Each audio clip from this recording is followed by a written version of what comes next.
Está chegando a hora do nosso estudo, do resumo da história do povo hebreu, né? É o resumo da história do povo hebreu. Hoje nós vamos dar continuidade à história de Moisés, né? E aí nós vamos aprender um pouco mais algumas coisas muito importantes sobre a cultura desse povo. E é muito interessante. E hoje a gente vai ter essa oportunidade de conhecer um pouco mais sobre toda essa saga, uma verdadeira saga desse povo, né? Isso vai nos ajudar muito no futuro a compreender melhor os ensinos de Jesus, os fatos que irão se suceder a partir daí. Então vamos dar início ao nosso estudo sobre a história do povo hebreu. Eu vou aqui partilhar o ecrã com vocês, tá bom?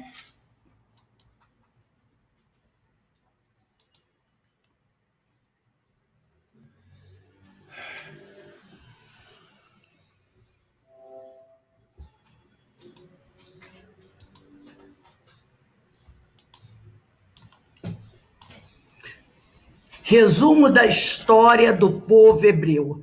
Essa é a aula 12. Nós já estamos na aula 12 da história do povo hebreu. Então vamos ver o que nós temos hoje a estudar. Moisés retorna ao Egito. Vocês lembram que Moisés teve que fugir do Egito quando era jovem? Foi para o deserto, lá ele conhece um homem chamado Jetro, e lá ele se afeiçoa a essa família, até se casa, tem filhos, e depois de uma idade mais avançada, que já está numa idade bem mais avançada, porque ele ficou muitos anos fora do Egito, pelo menos mais de 30 anos, ele tem uma visão, né, da sarça ardente, lembra? Um fogo que nunca se consumia. E ali o Espírito do Senhor fala com ele. Então ele vê alguns fenômenos acontecendo, né? Que ele considera até milagres, maravilhas acontecendo. E ele recebe uma mensagem dizendo que ele precisa retornar ao Egito. Isso tudo nós vimos na aula passada. Então hoje a história vai se basear nesse retorno de Moisés ao Egito, depois de muitos anos afastado, né? Porque ele teve que fugir, porque ele matou um guarda. Retornando ao Egito, Moisés procura a sua família e se apresenta como o Espírito do Senhor o havia recomendado. Vocês estão lembrados? Que ele disse assim, eu não vou ter capacidade de fazer essa tarefa, não. Eu não. Primeiro, que eu não sei falar. Segundo, que eu não conheço a história do povo. Terceiro, porque eu não sei o nome do Espírito, do Espírito do Senhor. Né? Então, o Senhor deu a ele uma série de orientações, como ele deveria agir ao retornar ao Egito, ao procurar sua família. Então, nós vamos aqui relembrar essas orientações.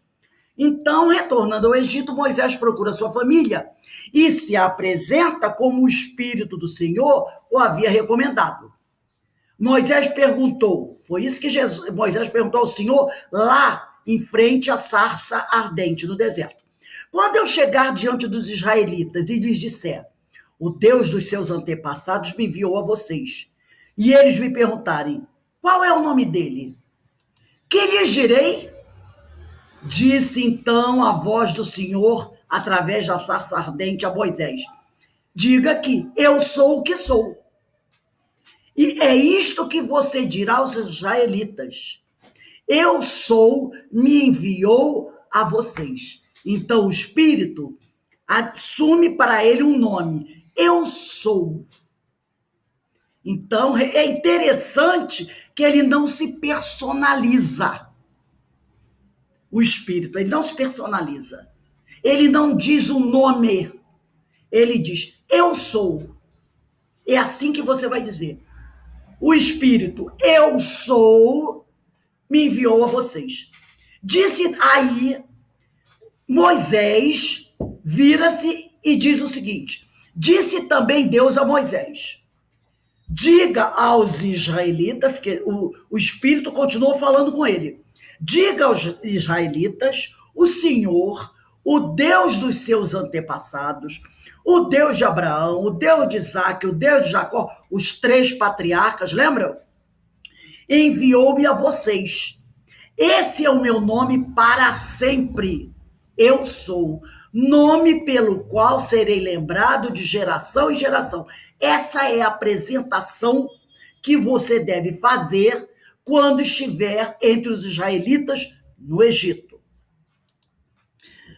Moisés, então, retorna, cheio de coragem, procura a família, né? Matam as saudades, conta a vida dele, ele trouxe a família dele também, trouxe a esposa, trouxe os filhos, trouxe outros companheiros com ele, e ele se apresenta, né? A família, tem toda aquela situação, não é uma coisa de um dia para o outro, até porque a viagem de volta, atravessando o deserto, também não foi curta, foi uma viagem longa, deve ter levado meses e meses, talvez 1, 2 anos, lá de onde ele estava, que era Midian, até o Egito. Então, foi uma viagem longa. Chegando, né? Ele vai se reunir a família, né? Contar as histórias, tem todo um tempo acontecido. E aí Moisés, lembra que Deus disse a ele que ele teria um irmão como companheiro? Porque o Senhor nunca nos deixa sozinho, além de nos dar amigos, companheiros encarnados, para dividirem conosco a tarefa, para nos ajudarem e nos auxiliarem, o Senhor também nos envia outros amigos, os amigos espirituais. Mas o irmão seria o grande companheiro dele aqui na Terra, né? O grande parceiro de tarefa, de todo esse trabalho apostólico. E Moisés procurou o irmão, né, na sua casa, e numa conversa reservada, falou a seu irmão Arão sobre os milagres, sobre tudo que havia acontecido com ele no deserto, sobre a sarça ardente, sobre a promessa do Senhor, sobre a apresentação, sobre como ele deveria agir. E o irmão foi aquele que inicialmente vai contar para ele toda a história do seu povo, que ele não conhecia. Então o irmão vai instruí-lo, porque o irmão Arão foi criado entre os hebreus. Então esse irmão vai ser o grande conselheiro dele. Arão era 2 anos mais velho que ele. Quando ele morreu, Arão tinha 2 anos. Quando ele nasceu, Arão tinha 2 anos. Arão era 2 ou 3 anos mais velho que ele. Então Arão vai contar para ele toda a história do povo hebreu, seus ensinos, suas leis, né? Vai passar para ele toda essa informação. E aí ele conta para o Arão tudo que aconteceu com ele, né? E quando e aí Arão diz assim, não, vamos fazer o que o Senhor falou. Vamos contar para o nosso povo, o povo de Israel, tudo isso que você me contou. Sobre todos os milagres, a aparição do Senhor para você, a sarça ardente, as coisas que você viu. E quando os dois mostraram os milagres aos israelitas, quer dizer, todos aqueles fatos acontecidos, né? Estes acreditaram que Jeová estava com eles. Acreditaram mais porque Moisés tinha ao lado Arão, que era... Inclusive, a história de Arão é muito bonita. Se vocês quiserem pesquisar depois, a história de Arão é muito bonita. Por quê? Porque Arão estava ao lado dele. Então, eles viram que tudo que ele estava contando tinha consentimento de Arão. Então, eles conheciam Arão. Arão era um líder daquele povo. Então, eles respeitaram, porque Arão estava ali, apoiando tudo que estava sendo dito, né? Moisés se encontra com o faraó. Uma das ordens do Senhor foi que Moisés procurasse o faraó para falar sobre um assunto muito delicado, que era a libertação do povo hebreu. Imagina que delicadeza seria esse assunto, porque o povo hebreu trabalhava no Egito como mão de obra escrava. E os egípcios, eles tinham um fervor por construir palácios, coisas maravilhosas. Além também deles trabalharem nas plantações. Então era uma mão de obra muito importante. Eram mais de 1.000, 2.000, 3.000. Inclusive, quando o faraó Moisés nasce, lembra que ele foi jogado no rio, escondido no rio pela mãe? Uma das razões pelo qual o faraó manda matar todas as crianças que são meninos é porque os egípcios, os hebreus, se reproduziam, a forma que ele falava, muito rapidamente. Os hebreus tinham muitos filhos. Cada família tinha 3, 4, 5, 8, 10 filhos. E ele estava preocupado, esse pessoal está crescendo muito. Essa população está crescendo muito. Daqui a pouco vai se igualar o número de egípcios até passar. E eu posso sofrer um golpe de Estado. Eles podem tomar o poder. Então não era um número pequeno que tinha no Egito trabalhando para os egípcios. E de repente Moisés chega lá e vai propor que ele dê liberdade, ele perca essa mão de obra volumosa. Meio complicado. Mas vamos ver como é que essa conversa de Moisés com Arão aconteceu. Até porque o faraó, ele tinha o costume de quando alguém quisesse conversar com o faraó, a pessoa chegava, procurava lá um departamento lá do governo egípcio e pedia uma entrevista com o faraó. Se a pessoa fosse estrangeira, era comum o faraó atender a essas entrevistas. Então Moisés, quando chega, ele não se apresenta, eu fui aquele que matei o soldado e saí fugido, não. Até porque já passaram muitos anos, ele já é um homem mais velho, isso quando ele fugiu, ele era um jovem, agora é um homem mais velho, então ele não foi reconhecido logo pelo faraó, né? Então ele pediu uma entrevista com o faraó, aguardou alguns dias, talvez alguns meses, porque eram muitas pessoas que pediam entrevista com o faraó, até que chegou o dia dele fazer a sua entrevista com o faraó. E foi assim que aconteceu. Ele foi com o irmão Arão, sempre com o irmão Arão. A sequência de eventos que antecedem as pragas tem início, porque as pragas vão acontecer mais tarde. Então aqui a gente vai tratar dos fatos que levaram aos fenômenos das pragas. Então a sequência de eventos que antecedem as pragas tem início quando o faraó concede a entrevista a Moisés e Arão.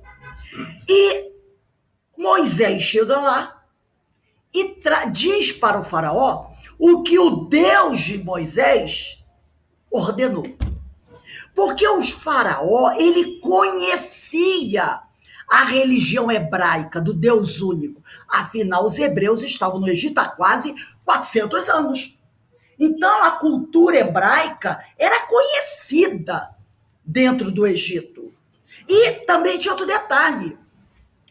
Alguns hebreus, por essa longa convivência no Egito, já tinham também assimilado costumes egípcios. Como alguns egípcios também tinham assimilado alguns costumes hebreus.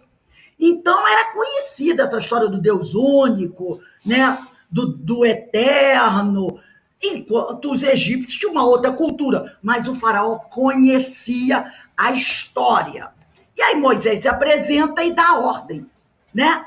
E quando ele conta o que o senhor dele falou, o faraó, logicamente, não gosta.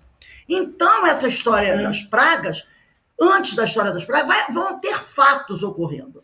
E nós vamos tratar desses fatos. Então, a sequência de eventos que antecedem as pragas tem início quando o faraó se recusa a obedecer à ordem divina que Moisés apresentou, né? Transmitida por Moisés e Arão. Moisés sempre acompanhado de Arão. O Senhor disse, assim falou Moisés para o faraó, envia meu povo. Então, essa foi a palavra do Senhor para o faraó e Moisés a transmitiu. Envia meu povo para que festejem para mim no deserto.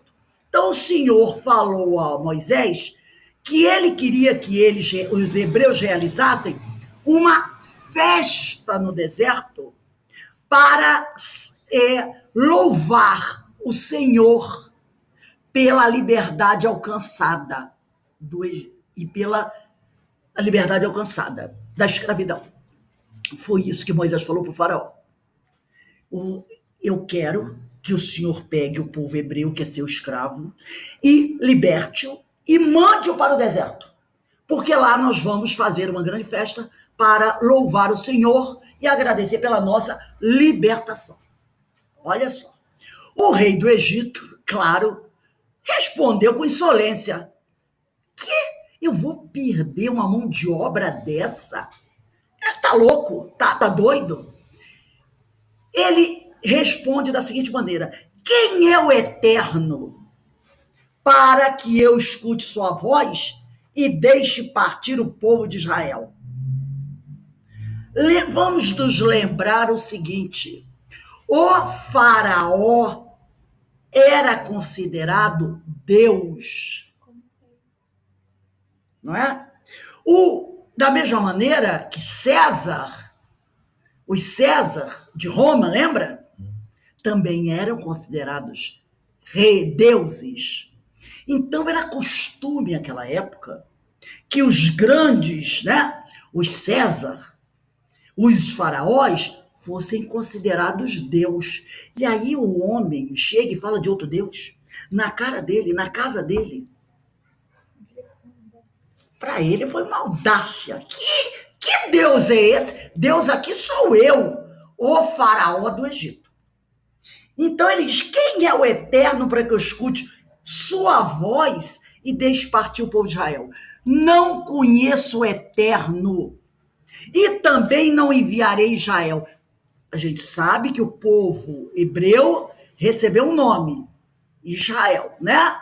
Foi um título que esse povo recebeu. Então, quando eu falo Israel, eu estou falando do povo hebreu.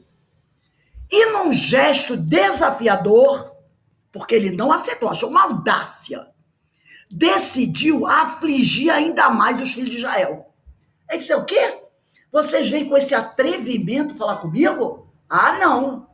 Vocês vão pagar por isso. E aí resolveu tornar a vida do povo de Israel mais difícil do que já era. E aí ele ordena aos egípcios, ordena a seu povo, que não mais entregue aos judeus a palha necessária para a confecção dos tijolos. Porque o que acontecia? O povo egípcio ia ao campo recolher palhas e caniços.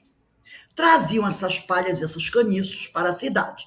Na cidade, os escravos hebreus misturavam essa palha e esse caniço na argila que retiravam do rio Nilo, para dar mais consistência a essa argila para a fabricação de tijolos, entendeu?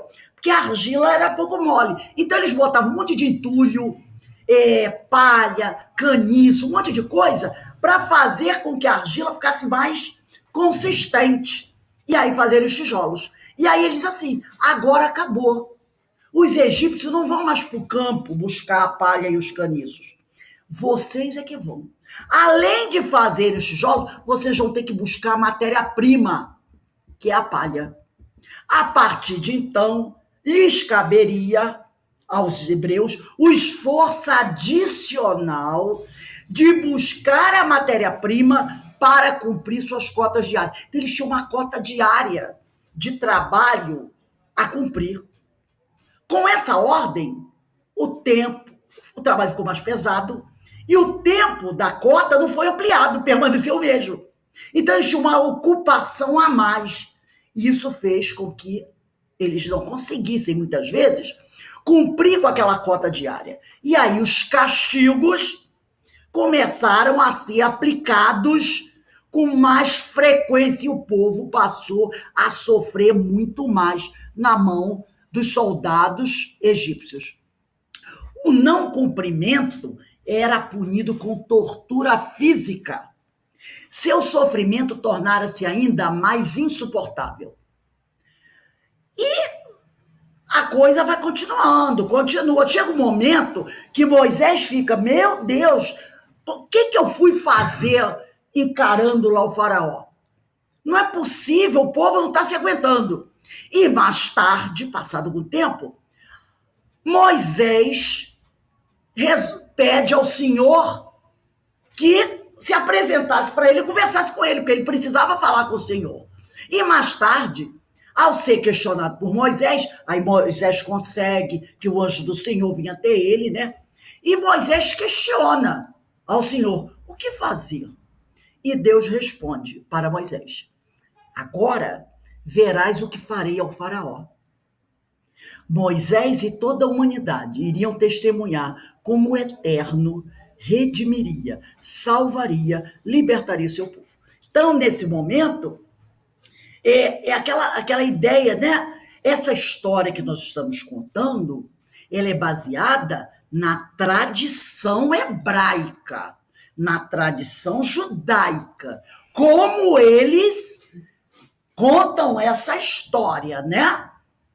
Como eles contam a história. Então, eles colocam aqui o Senhor entre aspas, assim, bem de levezinho, sendo aquele que vai tomar as dores do povo hebraico e vai quase promover uma vingancinha, né? É a visão desse Deus, né? Quase com atitudes um pouquinho humanas. Mas nós lembramos e estudamos isso lá em uma das primeiras aulas, que não é Jeová, que era o Deus, né? Que eles vão dar esse nome mais tarde, Jeová, Javé, não é Deus. É um dos espíritos que se apresenta para auxiliar esse povo. Então, esse Deus, entre aspas, né? Ele vai ter essas atitudes. Ele vai se apresentar com uma forma de agir um pouco próxima dos homens, né? Então ele diz, agora verás o que farei ao faraó. Então, alguém imaginaria Deus falando assim, não é? Mas é como a cultura hebraica apresenta através do Antigo Testamento e dos seus livros, o Torá e outros, a essa história. 10 pragas do Egito, né? As 10 pragas do Egito. Vamos conversar um pouco sobre esse assunto. O episódio das 10 pragas, chamadas em hebraico de Makot Mitzraim, literalmente significa pragas do Egito, né? Em hebraico tem outro nome. Está no livro do Êxodo, da Bíblia, no capítulo 7, em todo o capítulo 7. Numa primeira leitura, né? Aquela leitura muito rápida, sem mergulhar nas questões, a aparente razão para tais calamidades, que são as pragas, foi a obstinada recusa do faraó em obedecer à ordem do Eterno de libertar Israel. Então, quem lê, quem conhece superficialmente, vai pensar o seguinte, Deus mandou as 10 pragas porque o faraó não quis libertar o povo. No entanto, se este fosse o único propósito, como o faraó não quis libertar o povo, eu mando as 10 pragas. 10 pragas, repare, tem uma quantidade aí. Se fosse apenas por esse motivo, não seria mais fácil um único golpe devastador para resolver tudo? Não é? Se é para forçar o faraó a libertar o povo, ele podia mandar um dilúvio, um tsunami, um terremoto, destruir todo o Egito e o faraó logo resolveria o problema. Resolveria o problema. Porque tem o seguinte, essas 10 pragas não vão afetar apenas as cidades egípcias, vão afetar toda a região do Egito. todo povo que estiver ali nessa região, e era muito comum estar, porque lembra da seca? Lembra de José? O Egito era uma terra de fartura. Então, muitos povos iam para o Egito buscar guarida, e o faraó concedia a permissão deles terem terra naquela região, porque é uma região imensa, sob domínio egípcio. Então vinham povos da Mesopotâmia, vinham povos da Palestina, eles iam para lá. Toda essa população que lá está será afetada pelas 10 pragas, não só os egípcios. Os caldeus, os iteus, todo esse povo vai ser afetado. Agora tem uma característica interessante, que nós vamos ver depois. Todo esse povo que está lá no Egito, com exceção dos hebreus, são pagãos, assim como os egípcios. Haviam romanos, haviam gregos, todos eles eram pagãos. Então, todo o povo egípcio e os estrangeiros que viviam lá e que eram pagãos vão sofrer com as 10 pragas. Isso não é só com o povo que nasceu do Egito, mas com qualquer povo, tá? Então, por que Deus optou por 10 calamidades? Resolvia isso fácil, mandava uma só e serviço feito. Porque através das 10 pragas, né? Agora nós vamos ver a razão. Por que isso aconteceu? Porque através das 10 pragas, olha só, uma coisa que vai acontecendo aos poucos.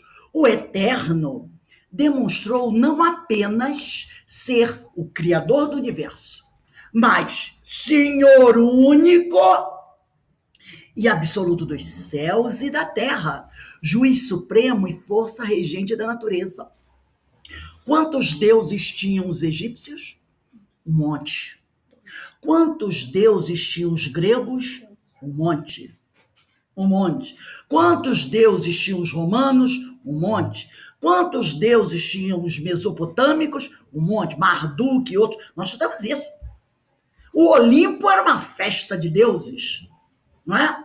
Os romanos também tinham seus deuses. Os mesopotâmicos também tinham inúmeros. Então, eram deuses para tudo quanto é lado. E os hebreus também tinham seus deuses. Como a história é contada pelo povo hebreu, pelo povo judeu, o que eles vão fazer?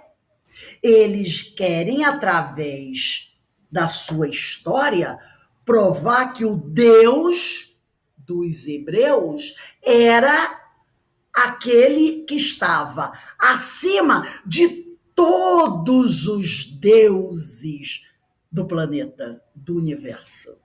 Porque todas as grandes nações tinham deuses.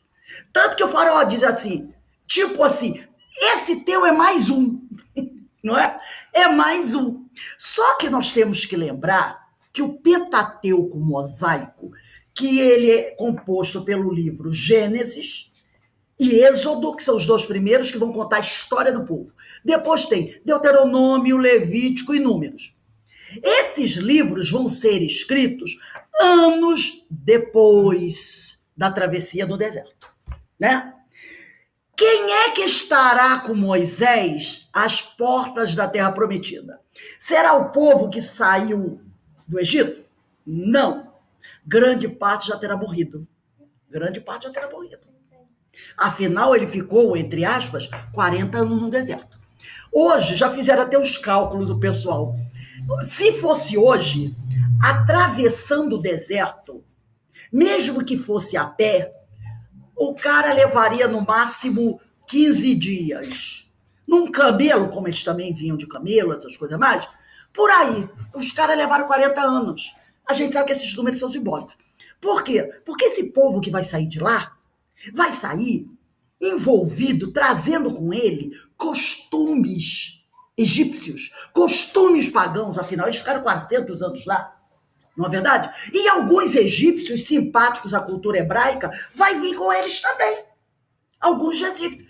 Então vai ter os hebreus, vai ter alguns estrangeiros juntos, E na mente dessas pessoas tem uma cultura misturada, cultura hebraica, judaica e também com uma influência pagã. Então, a ideia era que esse pessoal mais velho, que passava as informações através da tradição oral, iria influenciando os mais jovens, não é? Esse povo morrendo, esse povo que mais jovem, ele não vai sofrer tanta influência. Quem é que será o grande mestre? Moisés. É Moisés que vai contar a história dessa saga para esse povo mais jovem. Porque os mais antigos vão morrendo. E ele e Arão vão continuar. Eles é que irão, de certa forma, educar essa geração mais jovem com a cultura do seu povo. E aí vem a história do Deus mais poderoso que todos, que vai vencer a grande batalha contra os deuses menores. Perceberam a questão? Então, por que a história das 10 pragas? Tem que ter uma epopeia, entendeu? Você tem que ir mostrando para as gerações mais jovens, olha como Deus foi agindo. Primeira praga, segunda praga, terceira praga, né? E aí eu que estou conhecendo a história agora através do grande Moisés, eu vou percebendo que o Deus de Moisés é o criador do universo. Está lá na Gênesis, ele construiu o mundo em 6 dias. É o Senhor único e absoluto dos céus e da terra, juiz supremo e força regente da natureza. Nenhum Deus, nem Deus egípcio, nem Deus mesopotâmico, conseguiu parar as pragas. Quando as pragas saíam, eram liberadas, não tinha nenhum Deus no mundo que conseguisse fazer elas diminuírem. Só o Deus que mandou a praga que parava a praga. Olha que poder, entendeu? É a tal da apresentação desse Deus. É o Deus superior a todos os outros deuses. No Egito, a contundente revelação da onipotência divina fez com que mesmo os mais incrédulos entre os filhos de Israel fossem obrigados a reconhecer o ilimitado poder divino. Porque entre os filhos de Israel que estavam no Egito, tinha alguns que já não estavam muito presos às tradições hebraicas, já estavam se desviando para a cultura egípcia, né? Então, essas pragas têm esse objetivo também de chamar atenção para aquele que está se desviando de que o Deus dele é o maior de todos. E com isso, ele pode retornar. Lembra a história do filho pródigo? Não é? Esses que tinham se afastado da casa do pai e do mundo, ao mundo das coisas materiais, agora, com a apresentação desse Deus poderoso, eles começam a retornar à casa paterna. O principal objetivo das múltiplas pragas foi, portanto, demonstrar a Israel, que é o povo hebraico, que o Deus de seus ancestrais, de Abraão, de Isaac e Jacó, o Deus tá aí, de Abraão, Isaac e Jacó, é Deus único. Que aqueles deuses do Egito, lá da Mesopotâmia e de outros lugares, não são deuses. E sim que o Deus dos patriarcas, do povo, é Deus único, Senhor sobre a natureza, olha as características de algumas pragas, e sobre as outras nações. O poder é tanto que ele manda até nas outras nações, e que não há outro além dele. Olha como isso vai ser colocado para esse povo. A Torá não é o livro que traz a lei de Moisés, ela não é um simples compêndio de história judaica.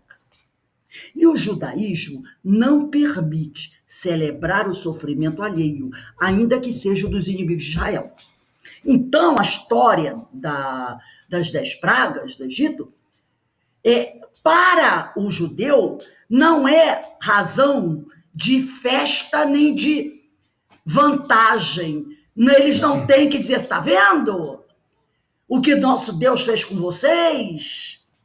Está vendo? Vocês agora estão sofrendo. Não é razão, ela não traz essa celebração, né? Ela não é um livro que traga essa história judaica, mas mostrando como nós somos mais poderosos, como se fosse uma grande festa. Ver o sofrimento de outro povo, que as pragas trouxeram sofrimento. Ainda que seja o sofrimento de um povo inimigo de Israel. A Torá tem essa característica. As 10 pragas são relatadas na Torá e no Haggadah. O Haggadah é um livro que conta a história do Êxodo. E na festa da Páscoa, até nos dias atuais, as famílias pegam o Haggadah e eles leem toda a história do Êxodo, das pragas, de Moisés libertando o povo, né? Porque a Páscoa vem daí, não é? A história da Páscoa, da libertação do povo do Egito. Então, eles contam para a família aquela saga, e essa saga usando o livro Haggadah, tá? Então, as famílias têm esse livro. Então, as 10 pragas são relatadas no Torá e no Haggadah, não como celebração da justiça divina, mas como fonte de lições espirituais. E é o que nós vamos começar a ver. Que essas pragas, elas trazem lições espirituais. É uma fonte de lição espiritual. E não uma fonte de mostrar, olha como o nosso Deus arrasou com esse povo, né? Tem um objetivo, essas 10 pragas. Não foi simples coincidência o fato de Deus ter optado por lançar no Egito pragas relacionadas à natureza. Lembra a praga dos sapos, né, do rio, dos piolhos, dos gafanhotos, coisas da natureza, né? Pois para os egípcios, o rio Nilo, os animais e o próprio faraó eram considerados divindades. O sapo era uma divindade. Tinha um deus lá com cara de sapo. Tem um outro com cara de lobo, né? Então eles tinham. Tem o crocodilo também. O rio era considerado um deus. Então, os egípcios, eles consideravam o rio e os seres da natureza como divindades. O Eterno, o Espírito do Senhor, quis demonstrar através da tradição hebraica, né? Segundo a Torá, repare, segundo a Torá é o que está lá na Torá, que nenhuma suposta divindade poderia deter sua vontade. Onde estão os deuses do Egito, que não conseguiram brecar as pragas, que não conseguiram eliminar as pragas? Não é? Então ele mostrou que nenhum deles poderia deter sua vontade, pois que cada elemento da natureza era seu servo. Então o Senhor mostrou que todos os elementos da natureza eram servos dele. As águas eram servas de Deus, o ar era servo de Deus, as matas eram servos de Deus, os animais eram servos de Deus. Deus queria tirar dos judeus qualquer vestígio de paganismo, porventura assimilado em sua longa permanência naquela terra. Então ele se mostra mais poderoso que todos os deuses que existissem no mundo. Além do mais, no Egito, idolatrava-se a matéria, a abundância e a fartura. E ao transformar o Nilo em sangue, lembra? E não foi só o Nilo, todos os rios do Egito, as águas se transformaram em sangue.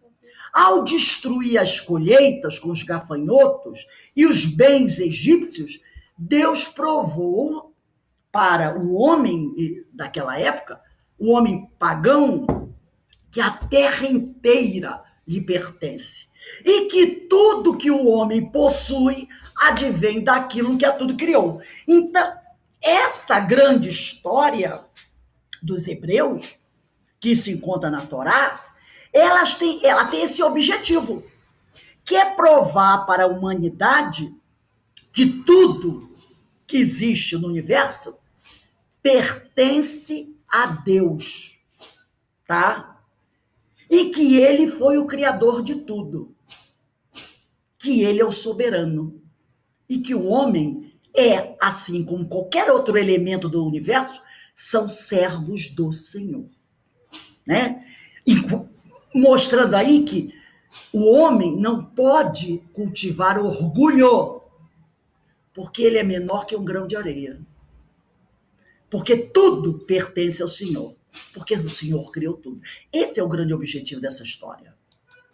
Os castigos, né, que se abateram sobre todo o Egito, não atingiram os judeus que lá viviam, ou a terra de Goshen, onde eles habitavam, que havia uma terra onde moravam grande parte dos egípcios, né, dos hebreus. Eles não foram atingidos. As suas plantações não foram atingidas. Os seus animais não foram atingidos pelas pragas. Ao fazer esta distinção entre o opressor, que era o faraó, e o oprimido, que eram os hebreus, os escravos, manifestou-se no mundo terreno a justiça divina.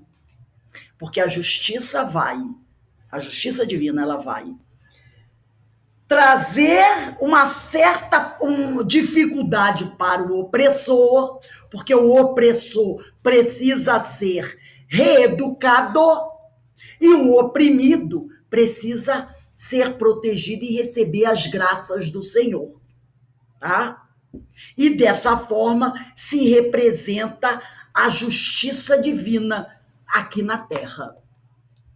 Foi revelada ao homem, nessa história das pragas, que todos os seus atos têm consequências, sejam bons ou ruins.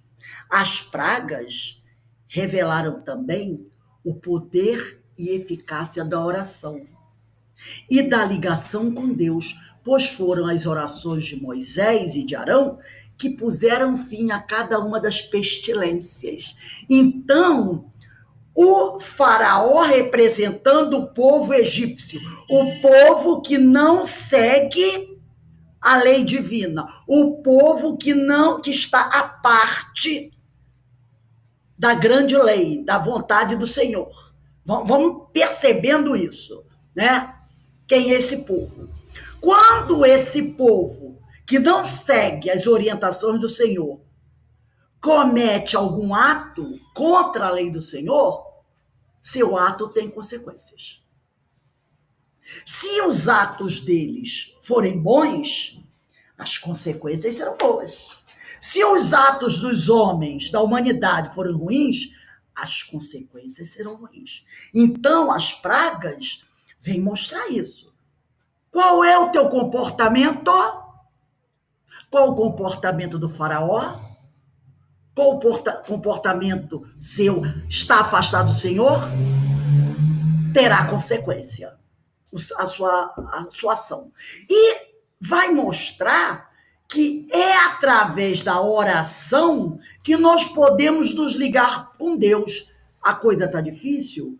Ora e pede a Deus. E Moisés é o representante disso, porque quando a praga estava fazendo sofrer e muito o povo egípcio, o opressor, Moisés ora e pede ao Senhor clemência. E o Senhor faz com que aquela praga acabe. Mas aí, qual é o comportamento do homem, da humanidade, do faraó? Repare, o faraó agora representa uma coisa muito maior. Ele se redimiu? Ele mudou sua conduta? Ele buscou o Senhor? Não. Continuou rebelde. Uma outra praga. Uma outra praga. Que vai fazer a coisa, né, ficar dura. Quando a dor está demais, Moisés, a oração entra em ação. O homem se liga com Deus e pede piedade, Senhor. E o Pai, como misericordioso, alivia e aguarda o comportamento do homem. O Midrash é um outro livro hebraico, ele tem uma coletânea das histórias bíblicas. Ele revela que cada praga foi consequência direta de uma ação específica e equivalente aos maus tratos, torturas ou crueldades perpetrados pelos egípcios contra os filhos de Israel. Quem são os filhos de Israel? Hoje, somos todos aqueles que seguimos o Senhor. Inclusive os cristãos, porque Jesus vem da linhagem de Abraão, Isaque e Jacó. Então, os filhos de Israel são os hebreus e todo aquele que for cristão, porque ele está ligado aos patriarcas através de Jesus, que é descendente desses patriarcas, pela genealogia do Antigo Testamento. Então, nós, os cristãos, estamos ligados somos também filhos de Israel. Então, toda ação de violência contra os filhos de Israel, uma praga vai atingir, uma dor vai atingir. A justiça divina determinara que os egípcios deveriam ser punidos, medida por medida, a cada um segundo suas obras, pelas crueldades cometidas contra seu povo.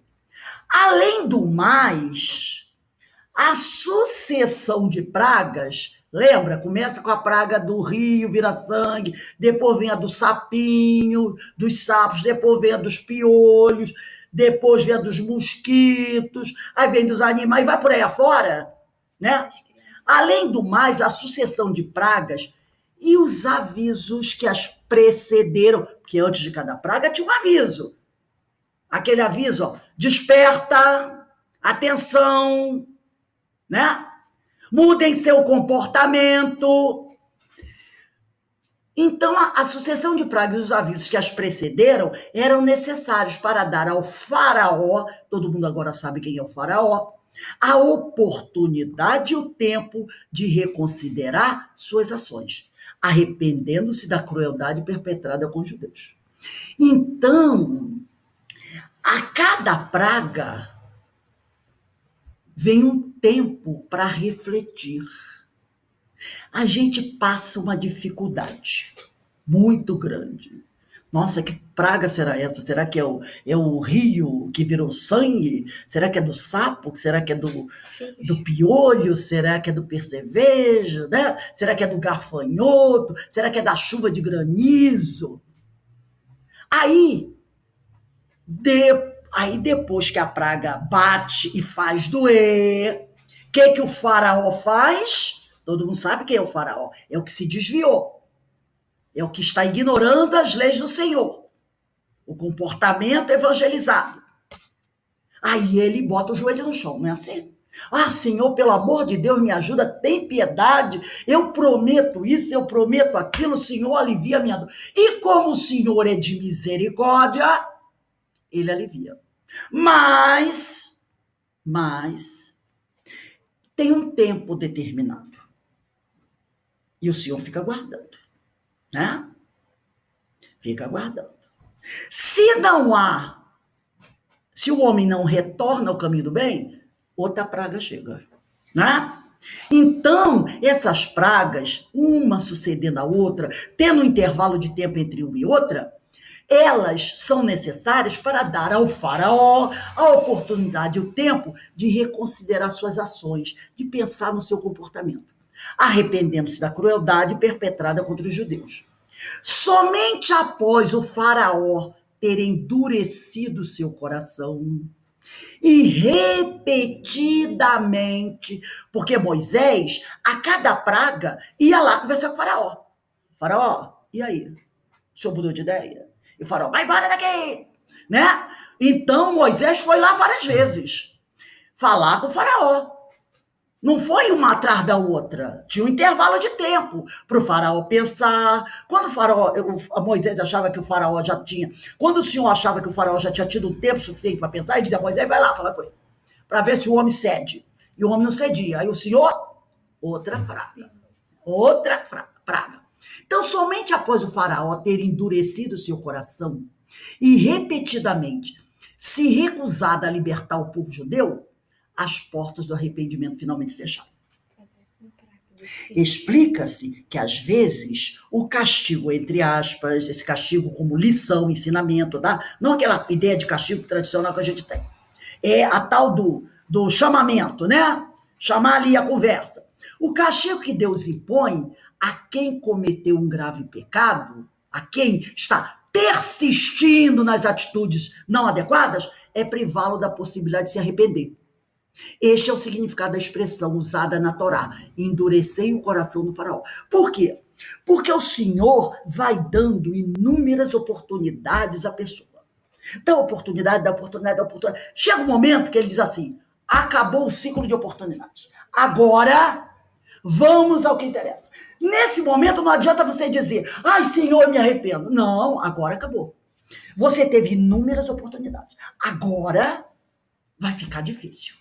Agora você vai ter que passar pela expiação, você vai sofrer, você vai entrar no processo de reparação, né? Você vai ter que se arrepender, mas não basta se arrepender.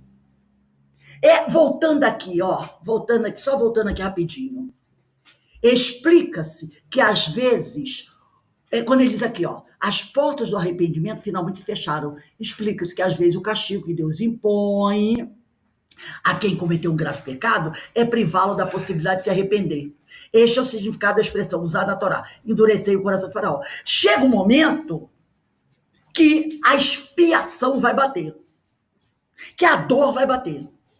Aí o sujeito vai dizer: Senhor, eu me arrependo. Aí o Senhor vai dizer assim: muito bom, agradeço, filho, muito bom você ter se arrependido, mas você vai ter que expiar.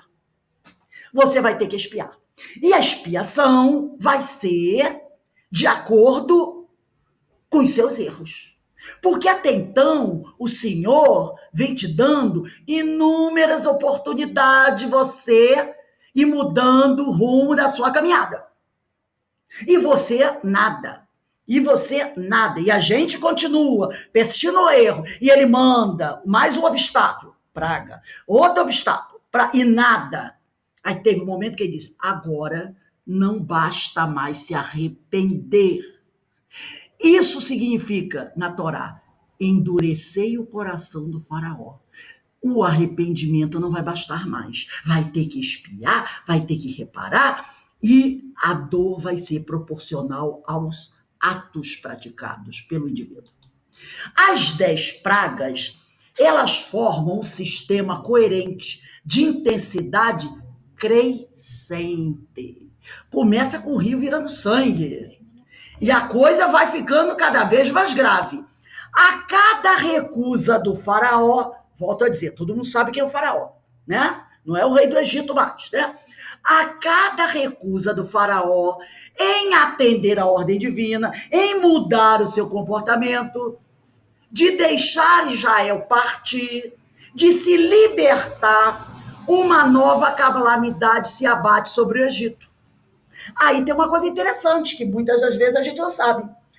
São 10 pragas, mas as primeiras 9 são divididas em 3 séries, de 3 pragas cada, que se sucedem de acordo com o plano. Você vai ter as 3 primeiras pragas, que elas têm um objetivo. Depois você vai ter mais 3, que tem outro objetivo. Depois você vai ter mais 3, que tem outro objetivo. Depois vem a praga final, né? Então vamos ver isso aqui, como é que funciona. Cada série de 3 pragas aumenta em progressão em direção a um clímax. Todo mundo sabe qual é o clímax, né? Sendo que a última serve de prelúdio para a 10ª praga. A 9ª praga serve de prelúdio para a 10ª, que é a morte dos primogênitos. Então, cada série de 3 caminha em progressão em direção a um clímax. Cada série de 3 vai aumentando em dureza em direção à última praga. Um outro objetivo das pragas era convencer o faraó seu povo e, consequentemente, toda a humanidade de 3 verdades fundamentais, né? Então, a gente vai vendo. A gente está ali, passando por, fazendo a nossa caminhada. Aí a gente cai. Aí vem dificuldades. Normalmente elas vêm uma atrás da outra. Daqui a pouco dá aquela parada, não é? Daquela parada. Daqui a pouco a gente não se emenda. Vem mais um grupo de pragas. Então, um outro objetivo das pragas era convencer o faraó, o seu povo e, consequentemente, toda a humanidade de 3 verdades fundamentais sobre Deus: sua existência, sua divina providência, ou seja, que a mão de Deus está presente em tudo que acontece na vida dos homens, das nações e sua onipotência. E tem uma outra coisa também que eu acho que nós pulamos aqui um slidezinho, que eu queria ver aqui, é que essas 3 pragas, antes de cada grupo de 3, tem um aviso, né? Então você tem Moisés, avisa o faraó: olha, se o senhor não melhorar, não mudar essa situação, virão dificuldades para o senhor. Aí vem as dificuldades. Passam-se aquelas 3 grupos de praga. Aí o senhor manda um novo aviso. Um novo aviso. Acordai, despertai. Olha, meu povo, o povo não atende. Vem mais um grupo de 3. Depois, o senhor novamente manda outro aviso. O povo não atende. Vem mais grupo de 3. Então, a cada série de 3 pragas, o Senhor envia um novo aviso. Eu só quero ver se eu pulei aqui. Quando ele... sobre isso, né? Não, acho que eu já falei, né? Então, elas são divididas em 3 séries de 3 pragas, cada que se sucedem de acordo com o plano, né? Cada série vai aumentando em progressão, sendo que a última serve de prelúdio para a 10ª praga, né? Então, é importante lembrar isso, que a cada série de 3 pragas, o Senhor manda um alerta para nós, para que a gente busque melhorar, porque senão a sucessão de dores vai aumentando cada vez mais, né? Então, esse grande objetivo das pragas era convencer o faraó, seu povo e, consequentemente, toda a humanidade de 3 verdades fundamentais sobre Deus: sua existência, sua divina providência, ou seja, as 10 pragas formam um sistema coerente de intensidade coerente, né? De intensidade crescente. A cada recusa do faraó atender a ordem divina, de deixar Israel partir, uma nova calamidade se abate sobre o Egito. E essas primeiras nós são divididas nessas 3 séries, né? Que elas têm, cada uma tem um plano, já vimos isso, né? Então, um outro objetivo das pragas era convencer o faraó, seu povo e, consequentemente, toda a humanidade de 3 verdades fundamentais sobre Deus: sua existência, sua divina providência, ou seja, que a mão de Deus está presente em tudo o que acontece na vida dos homens, das nações e sua onipotência. Por isto, a primeira praga de cada grupo é precedida por uma declaração que caracteriza um desses princípios. Então, antes da primeira praga, o Senhor mostra a sua presença, mostra a sua onipotência, mostra a sua providência, alerta o homem não atende, vem uma sucessão de 3 pragas. Novamente, o Senhor alerta o homem, dando ao homem, ao faraó, oportunidade de rever a sua conduta. Tudo caminhando, se o homem não mudar, para o prelúdio, que é a 9ª praga. E aí nessa nona praga, é cancelada a oportunidade do arrependimento. Endurecerei o coração do faraó. Agora, não basta o arrependimento. É necessário a expiação, é necessária a reparação. E aí Deus mostra o ser supremo que ele é. E que todos nós devemos baixar a cabeça e atender a sua ordem, o seu pedido, o seu desejo. Então essa saga, ela vem mostrar isso, né?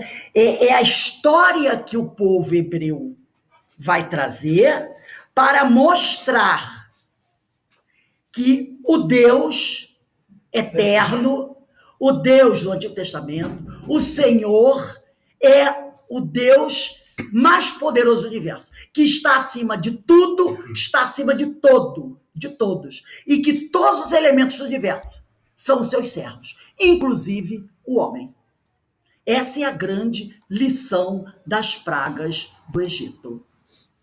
Começam as pragas, mas só em janeiro nós vamos conhecer cada uma delas. No dia 15 de janeiro, nós vamos conhecer como cada uma dessas pragas vai afetar a nossa vida, a vida do povo de Israel, a vida da humanidade. Que comecem as pragas.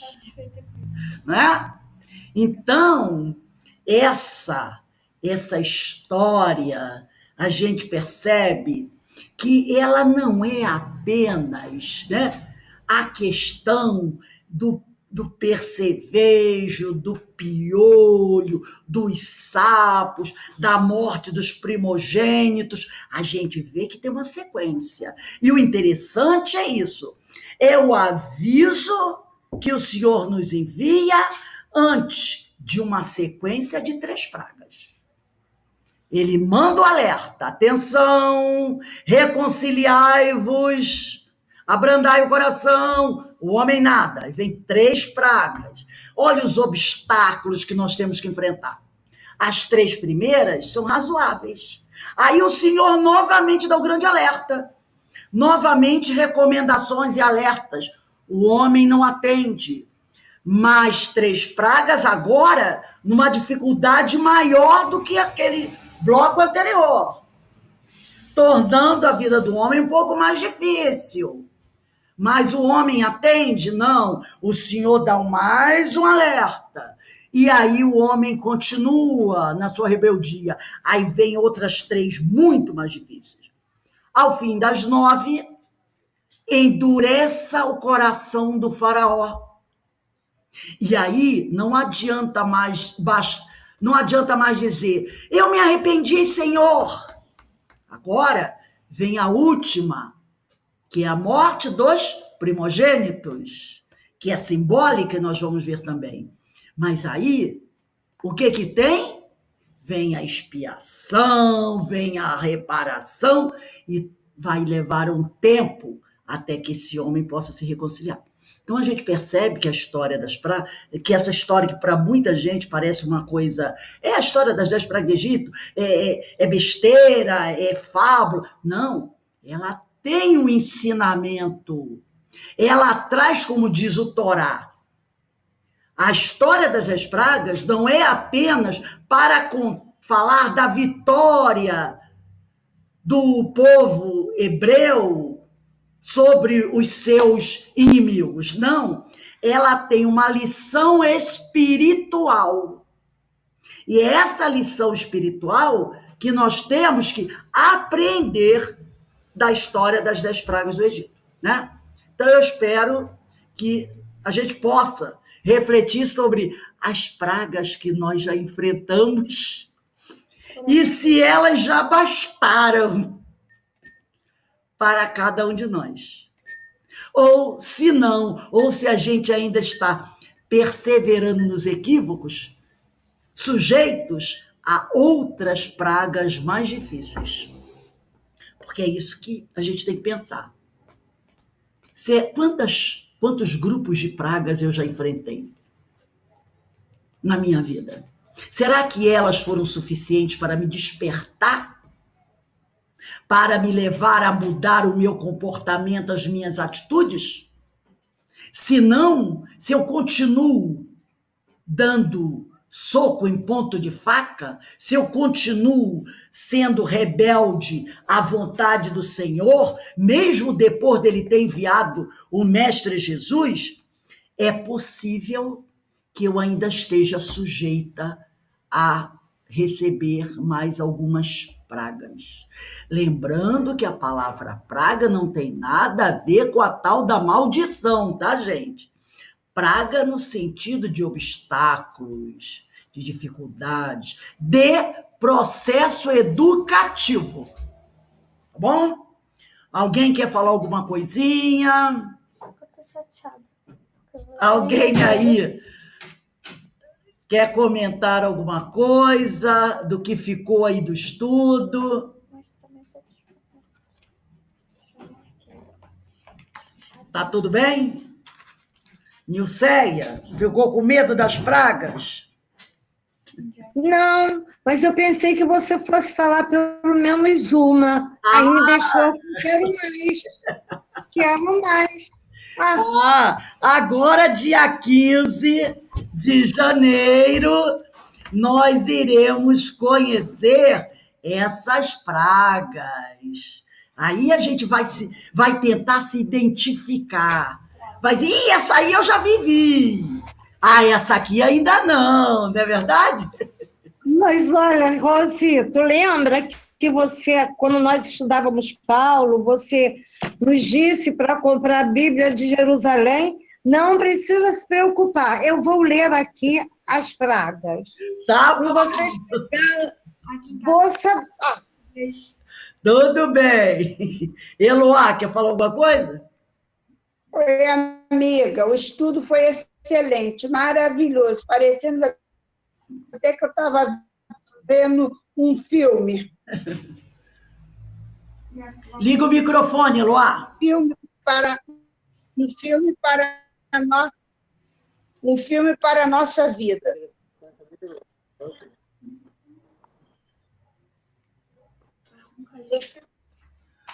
Tá todo mundo bem? Alguém quer falar mais alguma coisa? Eu não consigo desligar. Tá você quer desligar ou você quer ligar? Jesus. Eu tô tentando. Tudo bem. Não tem problema não, Eloá. Não tem problema não. Então, gente, tá tudo bem? Alguém mais quer falar mais alguma coisa? Aninha não tá preocupada não, né? Tá bom, gente. Não tem preocupação não. Então, gente, nós vamos dar uma paradinha agora, tá? Quando for 18h30, 19h30, nós voltamos para o estudo do livro Nosso Lar. Hoje nós vamos concluir o capítulo 7, tá bom? Então, para aqueles que não vão estudar Nosso Lar conosco, um beijo no coração. Ainda nos vemos terça-feira, às 19h40, a nossa palestra pública, tá bom? Nós estaremos, e até janeiro, agora não tem mais cursos, os cursos voltam dia 12, mas as palestras públicas continuarão ocorrendo às 19h40. Só dia 24 e 31 que não vai ter palestra, porque é Natal e Ano Novo. Fora isso, terça e quinta teremos palestras e esperamos contar com todos vocês. Um beijo no coração para quem não vai estar conosco.